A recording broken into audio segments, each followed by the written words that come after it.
and we're back with another devotional in Psalm 23 based off our sermon series found in the same passage, right? So today we're going to be looking at Psalm 23 verses 3-4, and it reads, "You restore my soul. You lead me down the paths of righteousness for your name's sake. Yea, though I walk through the valley of the shadow of death, I will fear no evil, for your rod and your staff, they comfort me." One thing to note about when it comes to managing sheep is that sheep are creatures of habits. In fact, they will form bad habits and never let them go if you allow them.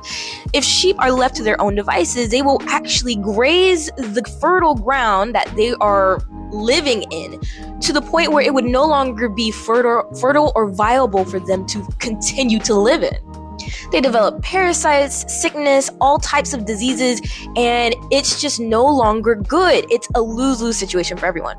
And so what David says when he says that you lead me down the paths of righteousness, he's explaining how the good shepherd does not leave a sheep to his bad habits, but instead leads him to new pastures, greener pastures at certain times and points in their life in order for the fertile land to stay fertile and to stay good and for the sheep to be healthy. And all of this is just for God's name's sake. So that way when people see and recognize God through us, through our actions, they realize and recognize that God is good. He doesn't leave us to our own devices and bad habits. He corrects us when it is time.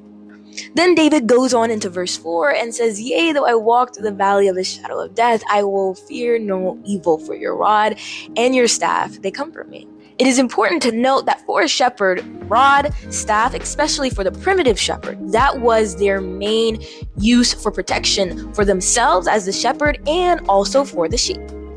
And so as the shepherd is leading the sheep to the mountaintops during the summertime for better grazing, for better weather, you name it, they have to go through the valley, right?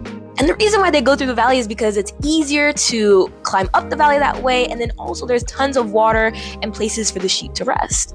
One thing you guys should note about the valley is that it's dark. There's a shadow cast about it. And as the shepherd is leading his sheep, he's not 100% sure what's hiding in those shadows. So when David says that your rod and your staff, they comfort me, he is explaining that the power and authority that the shepherd has through his rod and staff, it is comforting because when danger comes, he knows and has a personal relationship with the shepherd that the shepherd is going to protect him through it.